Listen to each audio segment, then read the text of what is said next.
네, 모의고사 변형 강의 시작해 볼게요. 일단 우리 시험 범위에서 이번에 가장 포인트가 되는 거는 갈래의 특징입니다. 그래서 갈래의 특징을 좀 정리를 하셔야 돼요.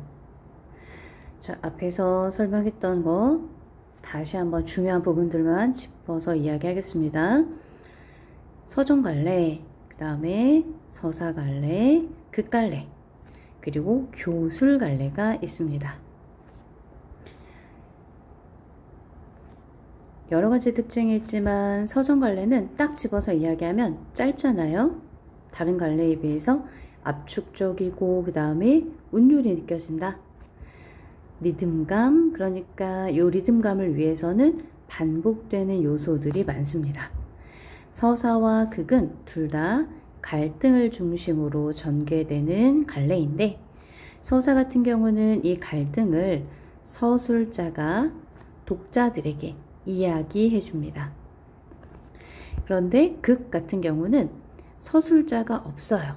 그래서 인물들이 자신들의 말과 행동, 언행을 보여줍니다. 서술자가 있다, 서술자가 없다. 굉장히 중요한 포인트가 됩니다. 그 다음에 교술 같은 경우는 글쓴이가 자신의 경험을 이야기한다. 그래서 수필갈래를 뜻합니다. 수필이 우리 시험 범위에 이번에 들어가냐 하면 조금 애매합니다. 그거는 모의고사 변형 설명하면서 이야기하겠습니다. 자, 그러면 시험 범위에 들어가는 작품의 제목과 이 작품들이 각각의 갈래 어디에 속하는지를 완벽하게 숙지하고 있어야 합니다.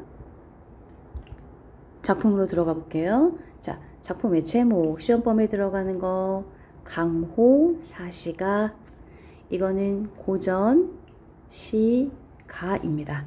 그러니까 옛날 노래다. 그 옛날 노래 중에서도 시조입니다. 그래서 시조인데 여러 개를 썼기 때문에 연시조라고 합니다. 연시조는 뭐냐면 평시조를 여러 수 썼을 때 연시조라 하는데, 강호사시가 같은 경우는 평시조 네 수가 묶여있는 하나의 시조입니다. 그 다음에 적막한 식욕이라고 하는 현대시가 시험 범위에 들어갑니다. 그리고 찬밥이라는 제목의 현대시가 들어갑니다. 그러면 이 세 작품은 전부 서정갈래에 들어가요. 서정이기 때문에 아까 압축되어 있고 그 다음에 운율이 느껴진다 라고 이야기했죠. 자, 이 운율을 이루는 요소들은 반드시 서정갈래에서 시험 문제가 됩니다. 자, 그 다음에 왕시전이라고 나오죠. 자, 왕시전. 그리고 우리 이제 외부 지문으로 나오는 산자들에서 단편 소설 두 작품 있었죠. 알바생 자르기하고 그 다음에 현수동 빵집, 삼국지, 이 작품들은 전부 서사갈래입니다.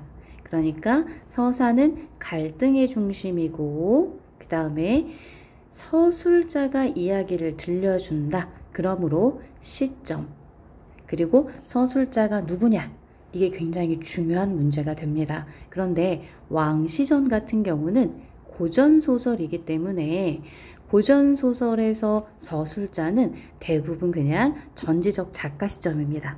그래서 특별히 문제가 어렵게 출제될 건 없어요. 그래서 고전소설은 시점에서 어렵게 출제되지는 않을 거다. 갈등을 정확하게 파악하시는 게 좋습니다. 그 다음에 극갈래. 자, 우리 시험 범위 세상에서 가장 아름다운 이별, 요 극갈래. 자, 극 중에서도 이 연극을 위한 대본이냐 아니면 시나리오냐. 근데 얘는 시나리오니까 시나리오에 관련된 용어. 그리고 극갈래이므로 인물들의 심리가 간접적으로 제시됩니다. 어떻게? 인물들의 말과 행동을 통해서. 자, 요것들을 통해서 우리가 심리를 읽어내는 거, 그게 이 시험 범위에서 포인트가 될 겁니다. 그 다음에 상춘곡이라고 있어요. 자, 상춘곡은 이따가 설명을 할 텐데, 상춘곡은 두 가지 갈래의 특징을 모두 갖고 있습니다. 서정의 특징도 갖고 있어요. 왜냐하면 상춘곡은 처음부터 끝까지 노래가 네 마디로 끝까지 이루어져 있어서 사음보의 연속체라고 합니다. 그런데 강호사시가가 아까 시조였죠.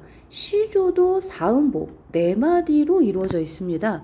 운율을 이루는 방식이 같아요. 그리고 사음보로 처음부터 끝까지 썼기 때문에 당연히 운율성이 굉장히 강합니다. 그래서 운율적 요소가 강하다는 점 때문에 서정의 특징이 있고, 그런데 일반적으로 부르는 서정, 시라고 하기엔 너무 길죠. 그리고 자기의 경험적인 이야기들이 쭉 풀어져서 들어가 있어서 교술의 특징 또한 있습니다.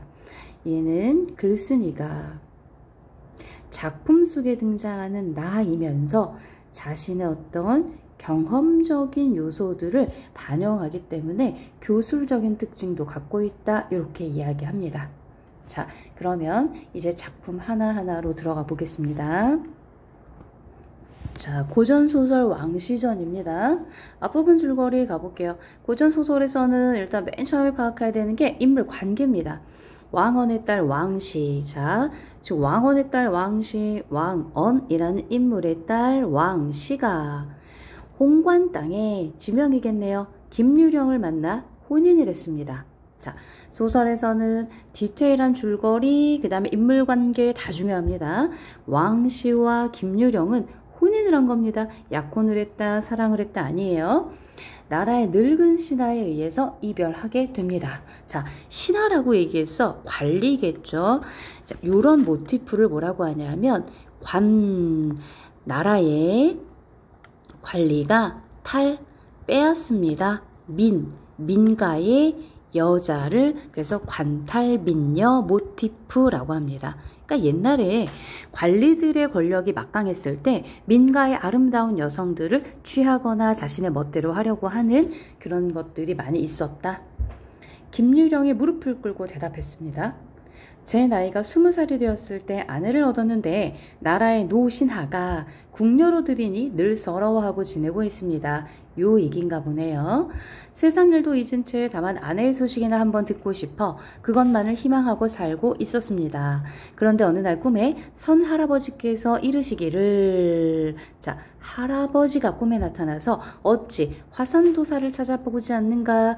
그 도사가 못할 일이 없으니 네가 가보면 소원을 이룰 수 있으리라. 갈 때 돈 1만관을 가져가라 라고 이야기하셨습니다. 자, 도사를 찾아가야 되는데 가기 전에 갖추어야 할 조건이 돈 1만관입니다. 관은 단위겠죠. 자, 화산도사는 뒤에서 나오는데 화산은 지명이야. 화산에 사는 도사 이렇게 생각하시면 됩니다. 그래서 꿈에서 깨어나자마자 돈을 장만해가지고 이렇게 온 것입니다. 그러자 도사가 말했다. 자, 이 사람이 화산도사겠죠. 네 아내가 도로 밖으로 내어다 살고자 하느냐? 너 아내를 궁에서 빼오고 싶니? 네 뜻을 자세히 말해라 했더니 김유령이 말했습니다. 도로 내어다 살기야 바랄 수 있겠습니까? 자, 그건 아무래도 어렵겠죠. 현실적으로 어렵겠죠 라는 의미겠지. 그러니까 현실적으로 바라지 않는 것이 아니라 바라지만 현실적으로 어렵다고 생각합니다 라고 얘기하는 거죠. 현실적으로 되겠어요? 그저 나와 하루만이라도 만나보아 서로 말이나 나누었으면 합니다. 도사가 그 말을 듣고 너 바로 말하지 않는구나. 정직하지 않구나. 하루만 보고 헤어지면 더 슬플 거야. 그러니 어떻게 해줬으면 좋겠다고 사실대로 다 말해라. 그러자 김유령이 대답했습니다. 함께 살기야 어찌 바라지 않을까마는. 김유령이 정말 바라는 건 뭐예요? 함께 사는 거예요. 불가능한 일이라 차마 말씀드리지 못할 뿐입니다. 만약에 함께 살게 해주신다면 제가 두엄을 지고 다니는 사람이 되라 한다 해도 원망하지 않겠습니다. 자, 두엄이라는 건 똥찌검이라고 생각하시면 돼요. 그러니까 똥으로 된 그 걸음을 지는 사람, 천한 신분이 된다 해도 원망하지 않겠습니다 라고 이야기하는 거죠. 김유령의 간절함을 나타낸다 라고 생각하시면 돼요. 얼마나 간절하냐면 제가 거지가 돼도 돼요 이런 겁니다. 그러니까 저번에 이 땅에 오라고 하시던 사람인데 다시 왔습니다. 그러자 도사가 대답했다. 자, 장면이 바뀌었는데 어쨌든 또 도사와 김유령의 만남이네요. 네가 인간 세상에 태어나서도 착신한 사람이므로 월궁도사가 너에게 알려준 것이다.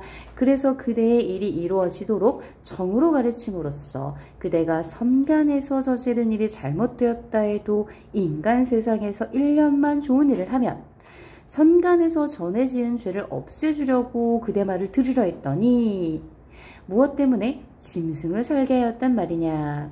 비록 하늘이 생겨나게 했으나 뱀이란 모질어서 죄 없는 사람이며 불쌍한 짐승을 다 잡아먹고 남의 것을 빼앗고 죄 없는 사람을 죽이는 도적을 어찌 살려주었느냐. 불쌍한 것을 구제하라 했지 그런 것들을 살려내라 했느냐. 그런 것들이란 뱀과 도적을 의미하는 거죠. 이 두 가지 일을 또 저질렀으니 3년간 조심하고 4년 만에 오너라. 그때 보자 라고 이야기합니다. 자, 중요한 거 정리해 볼게요. 일단 첫 번째, 지금 저번에 오라고 하셔서 왔어요. 너에게 알려줬다.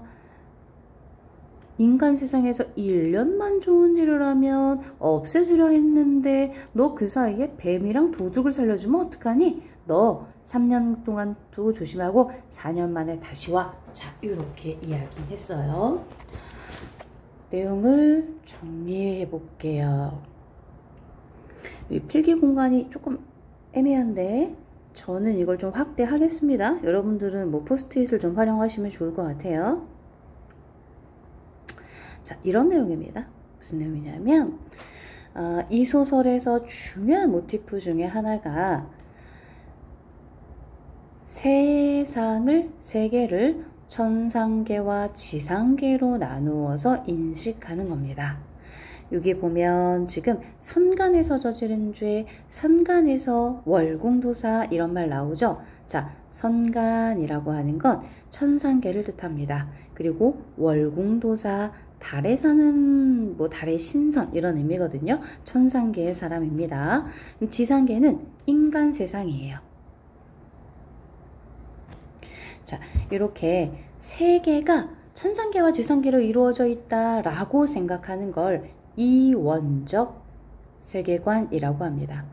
별로 생소한 건 아니에요. 종교를 믿는 친구들은 알겠지만 천국이 있다라고 믿는 사람도 있고 또 불교에서 극락이 있다라고 믿는, 즉 우리가 살고 있는 인간 세상 이상의 공간이 존재한다라고 믿는 게 이원적 세계관입니다. 여기에서 천상계의 존재였던, 자, 김유령한테 너 인간 세상에 태어나서도 이렇게 얘기하잖아요. 그대가 선간에서 저지른 이 그대가 누구야? 김유령이잖아. 아, 알고 봤더니 김유령은 원래 천상계의 사람인데 여기에서 죄를 지어서 하늘나라에서 인간 세상으로 뚝 떨어진 겁니다. 물론 천상계에서는 이름이 김유령은 아니었겠지만, 자, 이런 걸 우리가 뭐라고 하냐면 득죄, 죄를 얻어서 하늘에서 땅으로 떨어졌다. 적강 모티프 이렇게 이야기합니다. 자, 요 모티프가 들어가 있는 장면이에요. 그러면 이 하늘나라 천상계의 존재는 어떻게 하면 다시 돌아가냐? 이 죄를 인간 세상에서 다시 씻으면 돌아갈 수 있습니다. 돌아갈 수 있었는데 네가 하필이면 뱀과 도적을 살려주는 바람에 지금은 안 돼 라고 이야기하는 거죠. 이러고는 간데 없이 사라졌어요. 도사가 후루룩 사라집니다. 자, 이렇게 갑자기 사라졌다 이런 걸 우리가 좀 비현실적이다, 기이하다, 전기성이라고 이야기합니다. 김유령이 애달고 민망해 집에야 문을 닫고 들어앉아 조심해서 그릇된 일을 전혀 하지 않았어요. 행시를 삼가고 있다 4년 만에 화산으로 들어갔습니다. 화산도사. 그제서야 도사는 김유령을 보고 이렇게 말했어요. 너 뜻이 보통이 아니구나. 돌이 굳지만 모래가 될 때가 있고 쇠가 굳다 하나 녹을 때가 있으되. 야, 돌도 쇠도 아무리 굳다라고 하지만 김유령 너 정말 대단하다. 얘네도 변할 때가 있는데 너는 돌이나 쇠보다 더 굳은 사람이구나. 돌과 쇠와 비교해서 김유령의 변치 않는 의지, 그래서 변함이 없는 의지를 칭찬하죠. 네게 이루어질 게 있으리라. 너 돈 내라. 김유령이 돈을 내어 바치니 도사가 동쪽으로는 100 던져. 그랬더니 푸른 옷 입은 사람이 나와. 서쪽으로 또 100 던졌더니 흰 옷을 입은 사람이 나와. 또 북쪽으로 100을 던졌더니 검은 옷을 입은 사람이 나와. 그 다음에 공중에 던졌더니 쇠머리 쓴 사람, 용의 몸을 지닌 사람, 단정한 사람들이 오는 거야. 자, 지금 보면 돈을 던졌더니 갑자기 없던 존재들이 나타나죠. 이거 역시 도수를 부리는 거기 때문에 전기적 요소, 전기성 기이하다. 유령이를 죽여서 궁궐에가 왕씨도 죽이고 오라. 오? 남자 주인공, 여자 주인공을 둘 다 죽이고 오라 합니다. 그러자 검은 옷을 입은 사람이 유령이를 죽여 대령하고 왕씨도 죽이고 와서 보고했습니다. 자, 그러면 검은 옷을 입은 사람은 죽음을 상징하네요. 푸른 옷을 입은 사람들어 유령이를 살려내라. 왕씨는 아직 죽어있어. 그치? 푸른 옷은 그러면 죽은 사람을 살리는 거니까 부활, 소생 뭐 둘 다 상관없겠죠. 생명력 다 됩니다. 그러자 살려내는 것이었다. 도사가 김유령더러 말했습니다. 너 집에 가서 들어봐라. 왕씨가 죽었다며 장례를 치를 거야. 자, 너네 집에 한번 가봐. 지금 왕씨 죽었다고 장례 치를 거야. 담당 관리를 내어 3달 만에 묻으면 너 소원이 이루어질 거야. 자, 이게 소원을 이루기 위한 조건이 되죠. 이걸 충족해야 합니다. 빨리 가라. 유령이 청혼했습니다. 집이 2달 걸리는데 어떻게 하면 좋아요? 그러자 도사가 사람을 불러 김유령이로 하여금 집에 들어가라. 서쪽으로부터 구름이 일고 천둥이 치고 땅이 자욱하고 어두워졌다 밝아지고. 이거 역시 전기성이겠죠. 비현실적인 일이 일어납니다. 어느 꼴의 집이야. 들어가 보니 왕씨가 죽었다며 장례 담당 관원을 내어 묻으라 했습니다. 김유령이 장례 담당 관원에게 소청해 수문할라에 묻었어요. 김유령이 생각하니 도사 말이 소원을 이룰 수 있다 해서 기쁘기는 한데 시신을 묶어보니 좀 슬퍼. 살아나겠지만 그래도 막상 죽은 걸 보니까 다시 화산으로 즉시 가서 도사에게 왕씨를 묻었다고 말하려고 했어요. 그런데 화산에 갔더니 그 도사가 월궁도사 만나러 간 지 열흘이 넘어서 오지 않아. 그래서 민망해서 음식을 먹지 않은 지 1회가 되어 7일입니다. 기운과 정신이 없어요. 도사를 모시고 다니는 아이에게 서러운 사정을 말했더니 아이가 도무지 어디에 들어가 있는지 몰라 더 민망해하고 있었어. 전지가 자욱하고 느낌 오지? 전기성이네. 도사가 내려왔습니다. 김유령이 나아가 뵙고 왕씨 묻은 일을 말했더니 도사가 조그만한 종이에 주사 붉은 모래를 갈아서 부적을 써서 공중에 휙 도수를 또 부렸어. 도끼 가진 것, 괭이 가진 귀신들이 막 나오더니 이윽고 푸른 옷을 입은 사람, 아까 유령을 살렸던 부활의 상징. 저 귀신 데리고 왕씨 무덤을 파내 화산 밑에 두고 오라. 푸른 옷을 입은 놈이 귀신을 데리고 갔어요. 이윽고 북방에 검은 옷을 입은 사람들어 옛집에 가서 모빙 등 왕씨를 알던 종들을 다 잡아다가 유희국에 가두어라 했습니다. 도사가 김유령더러 너의 소원이 이루어질 거니 내려가라. 다만 왕씨의 종들을 잡아온 것은 행여 일이 생기면 네가 잘못될 것이므로 죽여온 것이니 서러워 말하라 라고 했습니다. 자, 그러면 일이 생기면 네가 잘못될 거라서 죽여온 것이니 서러워하지 말아라. 결국 얘네들은 유희국이라는 곳이 아마 저승인 것 같지. 그러면 이 종들은 왜 죽였어요? 이거 조금 조심해야 돼.